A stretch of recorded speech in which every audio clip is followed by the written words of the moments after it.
Assalomu alaykum aziz tomoshabinlar. Bugungi videomizda tushda baliq ko'rishning ta'biri haqida gaplashamiz.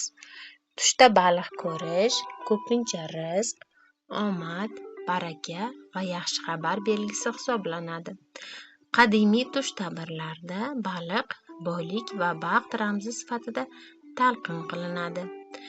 Agar tushingizda katta va chiroyli baliq ko'rsangiz, bu sizni yaqin kunlarda quvonchli voqealar kutayotganidan darak beradi. Hayotingizdagi yangi imkoniyatlar paydo bo'lishi mumkin. Agar baliq suvda bemalol suzib yurgan bo'lsa, bu qalbingizdagi xotirjamlik va orzularingiz asta-sekin amalga oshayotganini bildiradi.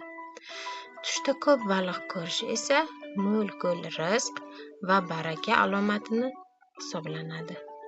Ayrim ta'birlarda bu kutilmagan omad belgisi ham deyiladi. Agar baliq qo'lingizga tushsa, bu uzoq kutgan niyatingiz amalga oshishi mumkinligidan darak beradi. Lekin o'lik yoki kasal baliq ko'rish ayrim tashvishlar yoki kechikayotgan ishlarni anglatishi mumkin. Bunday paytda sabrli bo'lish tavsiya etiladi. Shuni unutmangki, har bir tush insonning ruhiy holati va hayotiy vaziyatiga qarab turlicha ma'no anglatadi. Siz ham tushingizni izohlarda yozib qoldiring, balki keyingi videomiz aynan sizning tushingiz haqida bo'lar.